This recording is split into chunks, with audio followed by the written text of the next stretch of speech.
We're about to solve a mystery. Pay close attention to clues and figure out who did it. The sleet was like needles against my face as I crossed the street to Seagram's sweet shop.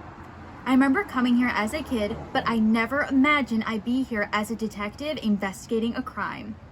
I entered the back door and squeezed past the bags of sugar that lined the hallway to the owner's office. "Good morning, Mr. Seagram. I'm Detective Sanders. You reported a theft that happened last night." The elderly gentleman nodded. "Just horrible. Yesterday's cash deposit was ready for the bank," he said.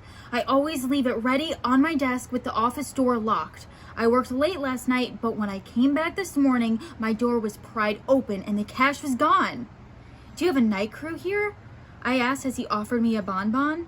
"Only 3 people, my chocolatier, my sugar artist, and the warehouse manager, but I can't imagine any of them stealing."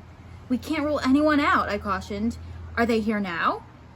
"Yes, as soon as I discovered the thief, I called everyone to the shop."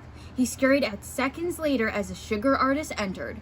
I began to speak, but my words were cut off. "First off," she interrupted, "I didn't steal anything, and second, I'm an artist. My love is creating. I have no interest in that old man's cash."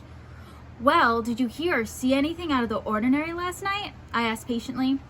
"Only if you call blasting rock and roll music all night from the production room out of the ordinary. Maybe you should speak to John Paul, our stuck-in-the-rock era chocolate guy."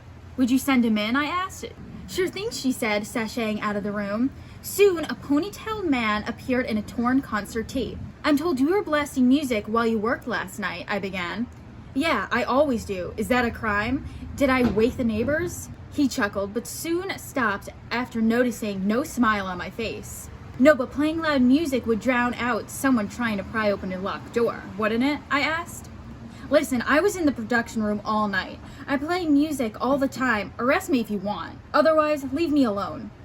With that, he slammed through the double doors. What a bunch of sour people in such a sweet place, I thought, checking my notes. Only the warehouse manager remained. "Sir, would you mind retracing your steps here last night?" I asked. "Of course not. Follow me into the freezer for a moment and I'll show you what happened." As we walked into the freezer, my foot squelched in liquid chocolate. It was midnight when I began to stock the freezer from an early delivery. The manager said, "I was just about done when I tried to place this bucket of molten chocolate on the upper shelf. The lid popped open and it fell all over my head. As you can see, the floor. I couldn't work that way, so I left early. I was surprised when I got the call to come back this morning." "Thank you. No more questions," I said. "Good news, sir," I said. "I found the thief." It's your job to tell us who stole the money.